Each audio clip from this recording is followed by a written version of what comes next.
morning, everyone. Good morning. It's great to see you all again, and I'm excited about today's topic, the human value proposition. Someone asked me before the service, what's that title about? What's that mean?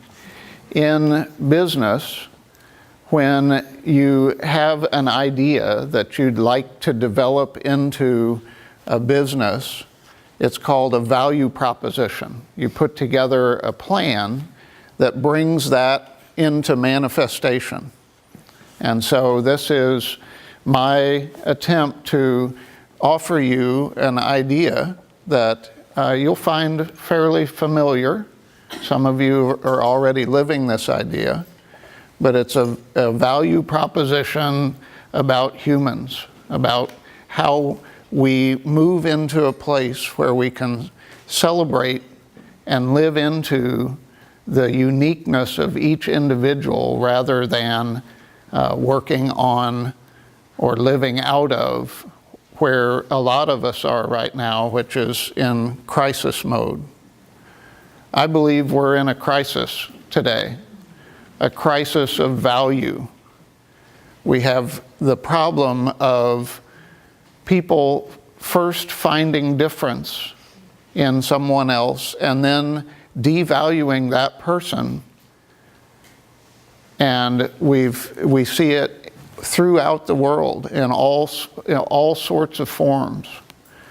And I'm here to talk about how do we get out of this bind that we've created for ourselves? How do we move out of that into a place of celebrating difference and recognizing the inherent value of every human being? So what I'd like to start with is the value proposition that Jesus gave us, which is, might help if I turn this on, love your neighbor as yourself. We all know that. We've all heard it hundreds and hundreds and hundreds of times. But living it is a different animal. What I'd like to do is I'd like to show you a series of pictures to start with. And while you're seeing the pictures, I'd like for you to examine yourself and how you're feeling as far as the value of that person that you see the picture of. And I'm going to go to the back so that I'm not distracting you, and then I'll come forward again. So just check in with yourself at each picture and say, do I feel the same value for this person that I felt for the last person?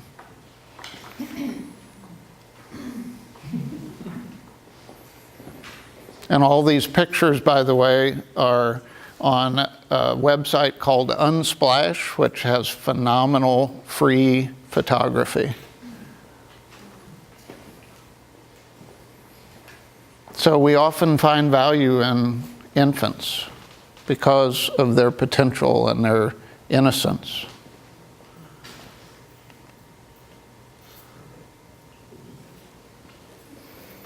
But do we keep that same value no matter the color of their skin?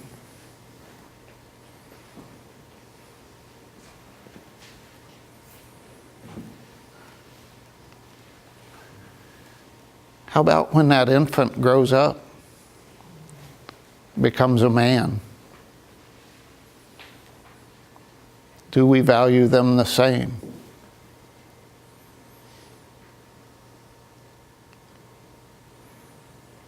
What if they have light skin and they're well educated? Do we value them more?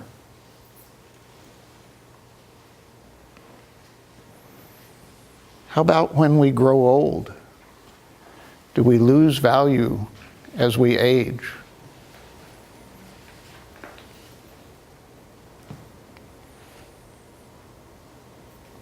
What if we have a disability? What if there's some limitation?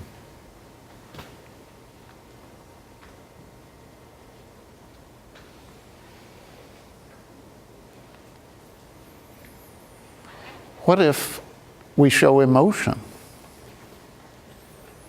Do we have the same value when we're upset or angry or frustrated?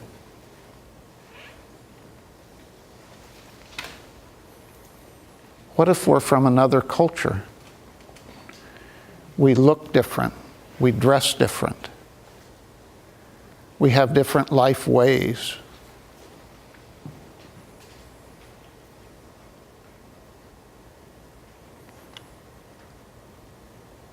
What if we look weird compared to how we look in the United States? We follow a different path and express our connection to Source in a different way.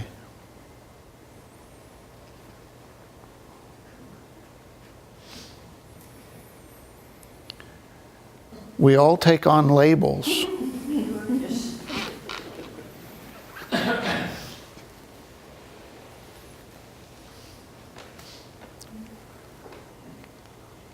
So let's talk a little bit about how we find value in each other. And my proposition is that every way that we've decided to find value in each other has a limitation except for one, and we'll get to that one at the end. So let's first talk about biological value. We share DNA.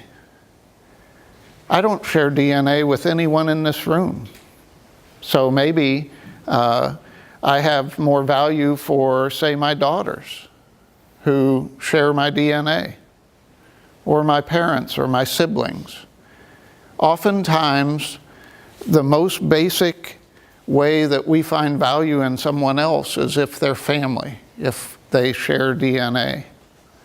We call it blood relations, right?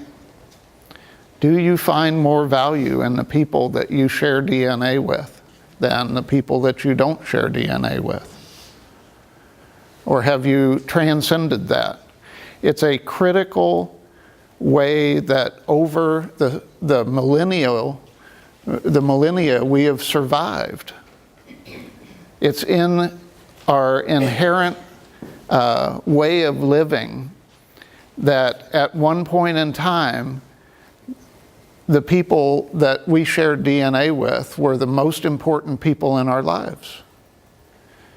When we're infants, our caregivers, generally people that we share DNA with, were a matter of life and death for us, for every one of us. If we didn't have those people caring for us, then we risked not surviving.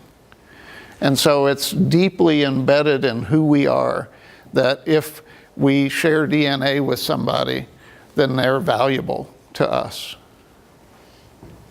But it's insufficient because the close proximity of sharing DNA means that there's billions of people that don't have that same value. But it's basic survival, and we've got to transcend that to get to a place where we can create the world that everyone has value. So biological value isn't enough. It doesn't get us to where we recognize that every human being has value. So let's move it a little bit wider. Another way that historically humans have found value in each other is by being in a clan or a band of certain people. The people that we share social proximity with. You could call this kind of a clan or a band, right? We share social proximity. And what happens when you share social proximity, your brain starts anticipating how people are going to act. We know individually what each other's tendencies are in how we act. You know, who's always got a smile on their face, who's a hugger, who's not a hugger. All of those things we learn over time by sharing social proximity, which then gives us a sense of safety. So you guys are safe because I know what you're going to do and what you're most likely not going to do. And so again, we go back to human value based on survival. Not today, but in the not too distant past, we were in a place in our society as humans where if you were isolated from your group of people, your ability to survive was reduced. Think, getting lost in the Arctic if you were an Inuit.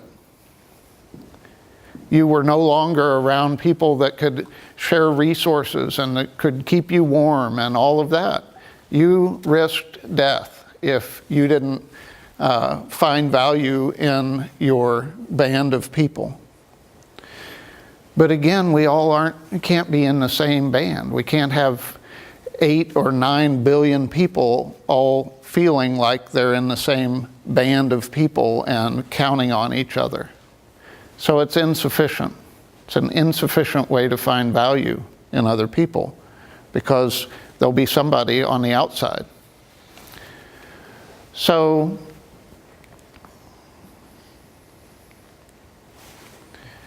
how about nationality? Nationality is actually a fairly new concept, even though, we've all been embedded in it for all of our lives. But, there's been a lot of human development that wasn't about nationality. It was about the clan and the group of people that you lived with.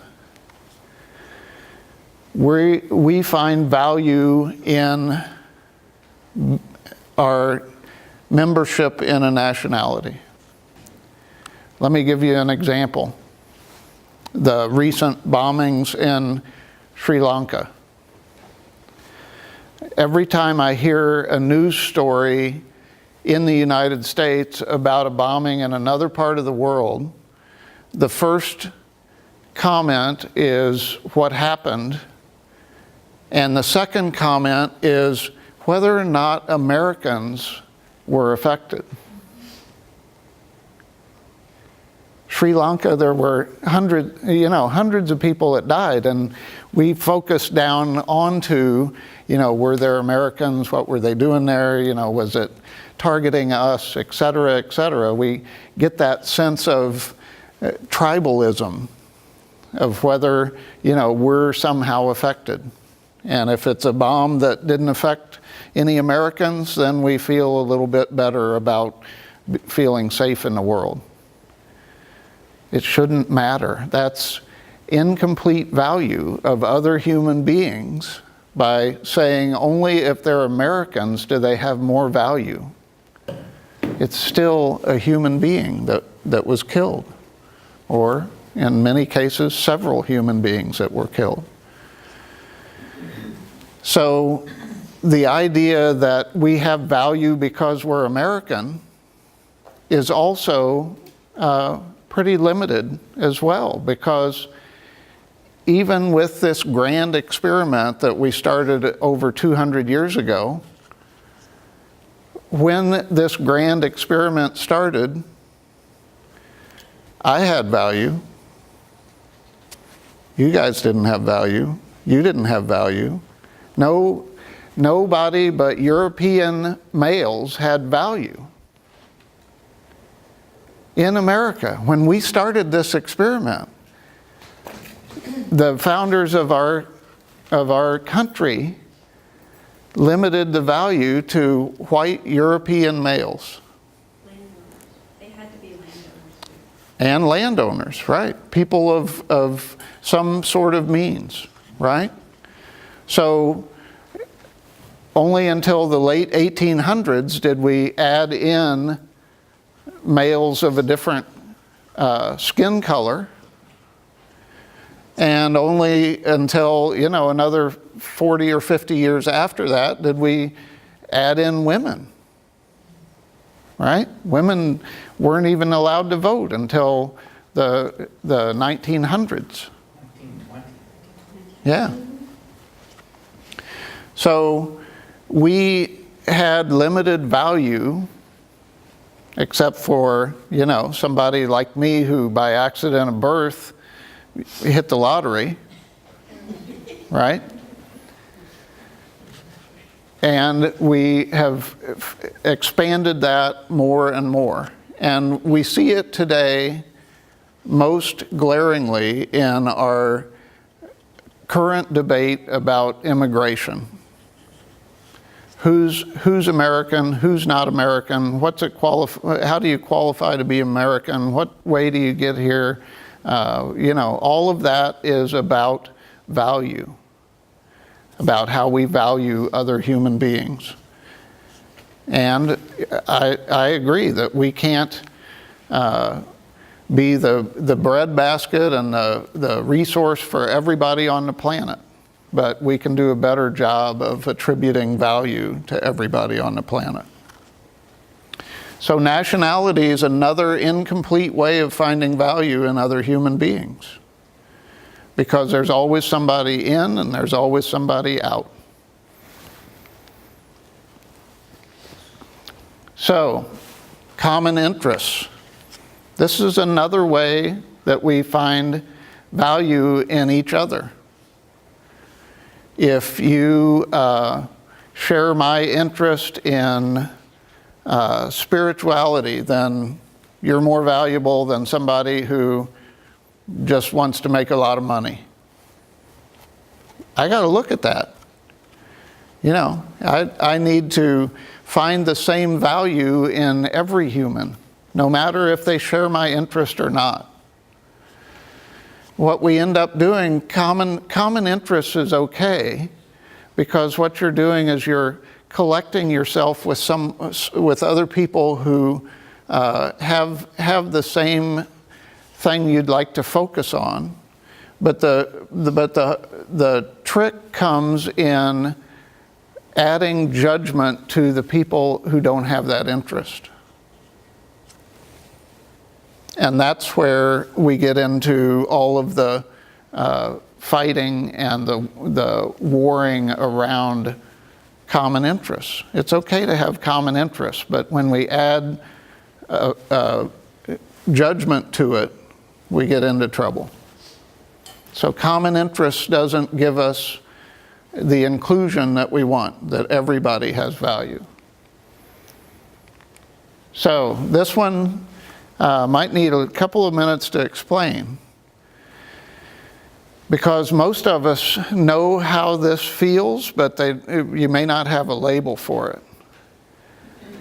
We value each other based on utility, on what the person does for us, how they sometimes can benefit us. The best example of this is working. You're a valuable employee if you're doing what you made a social contract to do in your job, right? That your employer finds you valuable. If you stop doing it or you are no longer able to do it, then your value decreases. So this happens in the workforce, but this also happens in families. This is a tough one because we like to care for each other. But we can get into the place where there's only value if you're doing something for somebody else. And the old saying, what have you done for me lately, is a great example of that quid pro quo.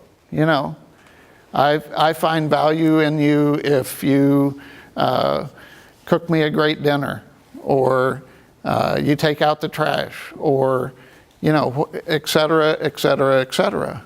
Utility. You only find value in people that make your life more quality, increase the quality of your life.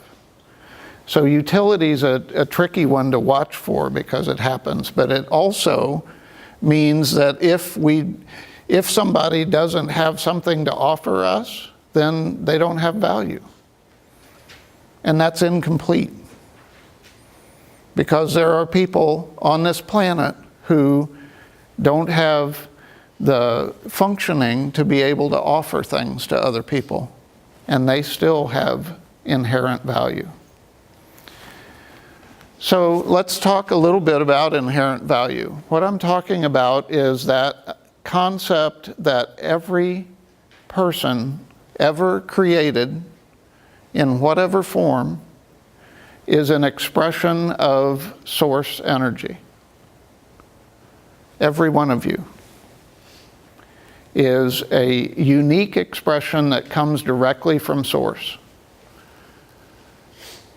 It doesn't matter what you've done, doesn't matter how much money you have, doesn't matter what color your skin is, it doesn't matter what your level of functioning is.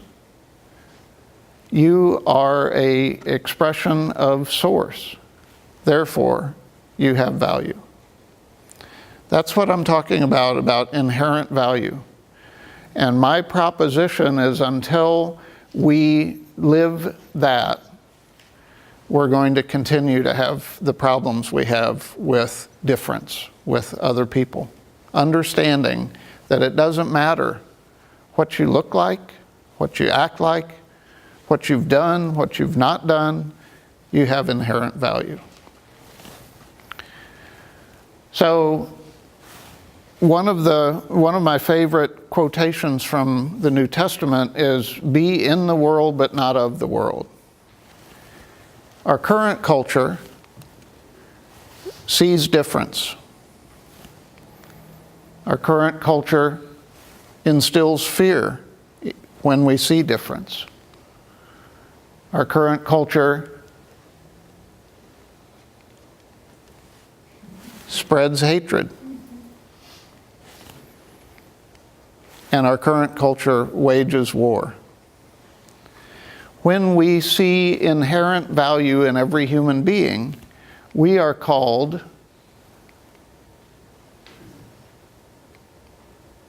to see commonality. To see that, sure, we've got some surface differences, but in essence, we come from the same source. We are called to instill value.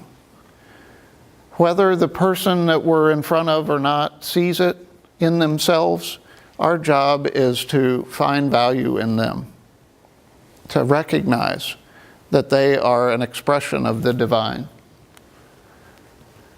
Our job is to spread compassion by seeing that everybody is divine and doing the best they can to live their life with joy. And our job is to wage peace, to actually put that belief and that knowing that everyone has value into action in our world. This is brought out in one of our favorite prayers. As I was researching this talk, St. Francis of Assisi didn't write this, by the way. It's attributed to him. It first showed up in 1912, so several years after St. Francis's death. And it was attributed to St. Francis of Assisi because it was consistent with his teachings. But it's that same idea of when we see the world doing something, we're called to do the opposite. Where there is hatred, let me sow love. Where there is injury, pardon. Where there is doubt, faith. Where there is despair, hope. Where there is darkness, light. And where there is sadness, joy. So how do we do this? How do we practice this? Well, we go back to the first slide that we started with. Whoops. Love your neighbor as yourself. Now, most of us grew up hearing this as a commandment, that we're supposed to do this, right? That if we're good people, then we'll follow this statement.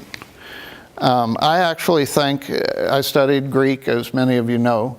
I think it wasn't a commandment by Jesus, but it was a statement of universal truth. And the way that I hear this statement is, you can only love your neighbor to the extent that you love yourself. That's a universal truth. And so, since we're talking about value your neighbor as yourself. You can only value yourself, or you can only value your neighbor to the extent that you see your inherent divinity, your inherent divine essence. So let's talk about how we do this. It's, again, one of those things that's simple but not always easy. Step one, recognize your own value. Spend time with your Creator, basking in the beauty of what was created and connecting with your source. And then step two, recognize that same value from our Creator in everyone else that you see. When you first recognize your divine value, then it's real easy to just spread that out and say, I'm from Source, you're from Source, we're both created from Source. So what I'd like to do is put this into practice for a minute in our meditation. And I'll tell you up front what I'll do at the end of our meditation. The end of our meditation will be one last slide. And when we get to that point, I'm going to ask you to open your eyes and see the value in this last picture. So take a moment to get comfortable in your seats.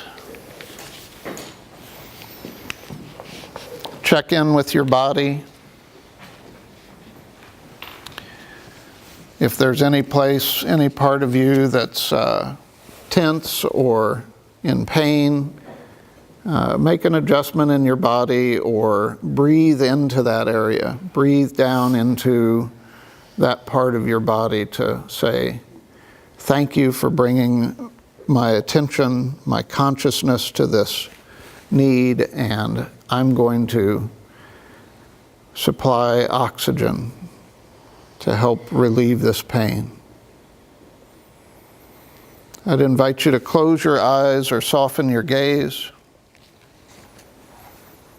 Take a cleansing breath, bringing in a good bit of oxygen and then letting it out slowly. Feeling your body settle into a quiet space.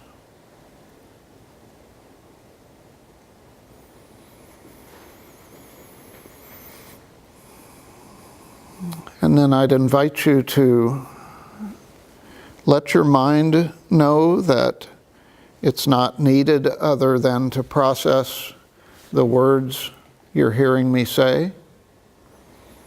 So let your mind quiet down. And I'd invite you to move down into your heart space. Behind your physical heart and in front of your spinal column is an energetic space I like to call the sacred heart. It's your access to Source. And as you find yourself in your sacred heart, feel how warm and nurturing that space is deep within you.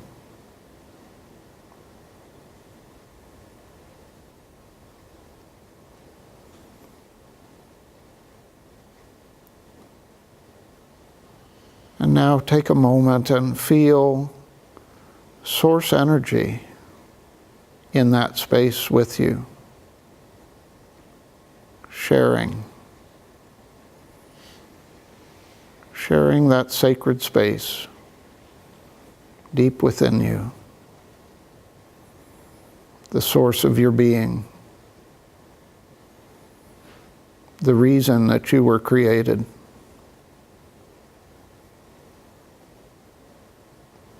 Feel the value that your Creator feels for you.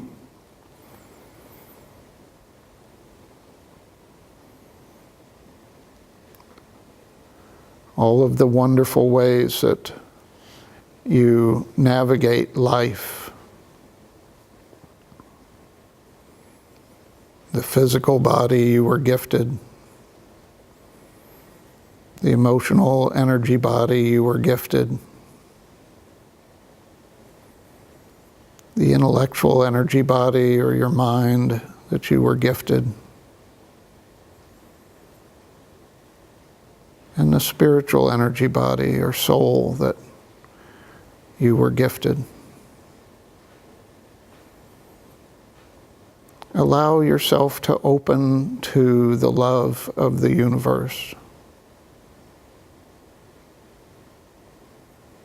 pouring over you, pouring in you, pouring through you.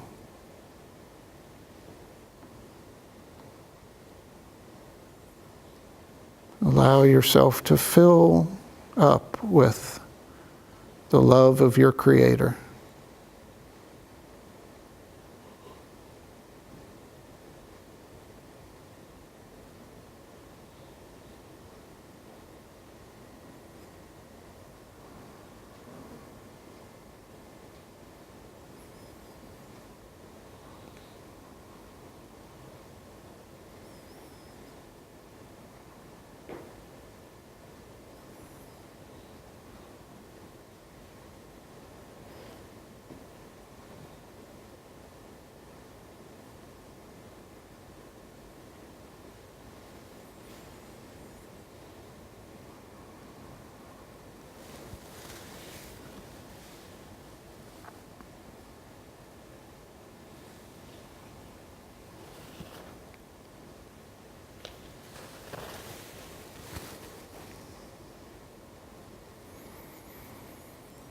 And now filled up with the love of the universe that brought you into being,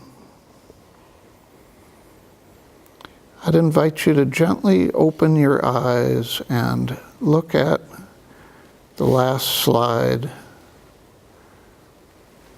and see the value.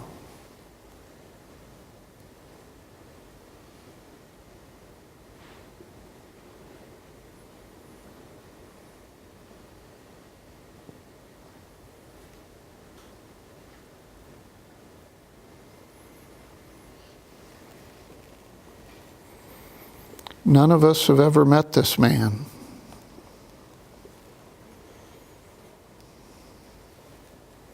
He lives on the other side of the world.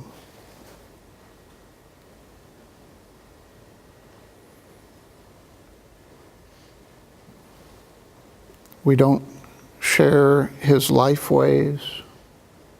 We probably don't share his religion. We certainly don't share his DNA. We aren't a member of the same clan. We don't share nationality.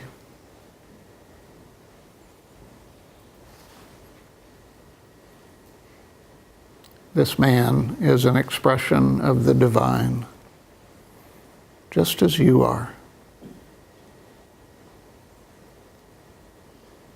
valuable.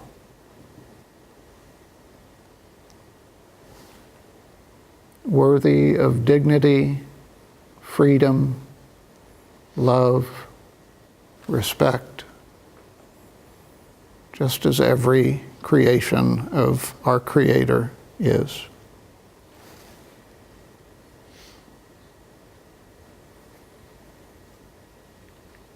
Let's go out and change our world, one person at a time. Seeing and finding that value in every person and creature we encounter.